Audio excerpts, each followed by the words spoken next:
So just being listed for transplant and being on that waiting list, it's quite an overwhelming time for a transplant patient because you know you need to have this, so you're coping with that, but then you're also coping with the fact that someone has to lose their life for yours to be saved. In my instance, with a heart. Do you see common struggles there with people? What do you find?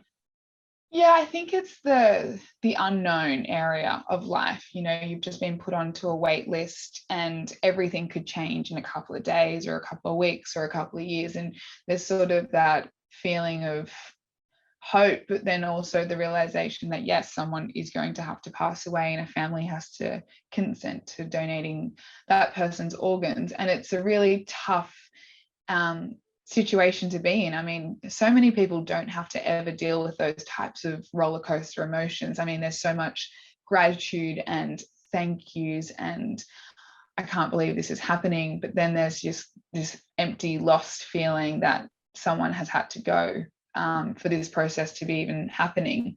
So I think it's a roller coaster of emotions, really. And I think it's very difficult to sort of navigate when you're on a wait list, because you know that you're sick and you know that you really need this, but for this to happen, other things in life have to happen to other people as well. So it's very difficult to sort of assist in managing as well, but it's something that I would encourage people to talk about, because rather than sort of bottling those emotions, I mean, everyone will always say never to bottle up emotions, but I think talking to people that are in similar situations or have been in that situation can help. And talking to the coordinators or the doctors, we're always here to have that chat. And if you need to have a chat with the clinical psychology team, we can always tee that up or refer you locally to sort of help with those coping strategies, because it is a very difficult time and there's it's a difficult one to try and navigate alone. So we would always encourage you to use your support networks, and we're definitely involved in that support network for you.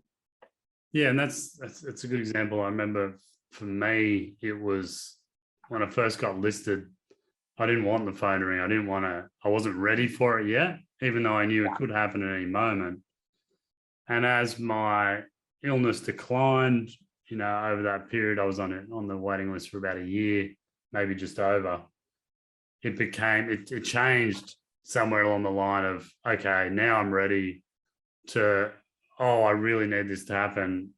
Please, can this happen sooner rather than later, because I'm sort of struggling. So, and I think it's like the timeline of the wait list as well. I mean, some people that are on the wait list for a short amount of time don't really have that time to get their headspace right and ready, essentially. And then the longer you're on it, the more you're becoming more adaptable to the situation. But I think it's just a space where it's very difficult, and I think yourself has to acknowledge that, and then you just have to use everyone. But I mean, it's very common to make that phone call and there be a roller coaster of emotions within a minute space. I mean, there's tears, there's yelling, there's screaming the whole house to wake them up and get them up and ready to go. So I mean, I definitely hear it on the phone when I call them.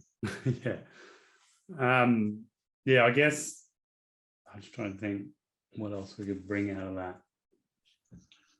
Well, that's probably pretty descriptive. We don't want them to go too long.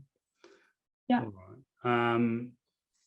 So Jess, when did you go on your first retrieval and what was that like? Because as a transplant patient, we only see our side. We don't get to see the other side. Yeah.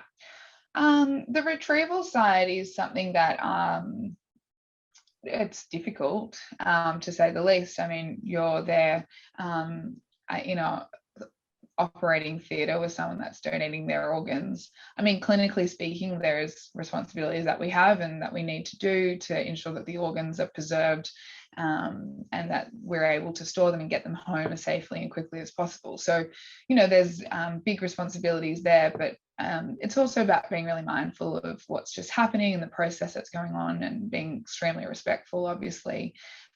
So I do remember my first retrieval. It actually didn't go ahead. The organs weren't able to be donated, but still, nonetheless, you'll always remember. There's always ones that will stick with you, but yeah, it's a big process, and it takes a lot of people to get organs.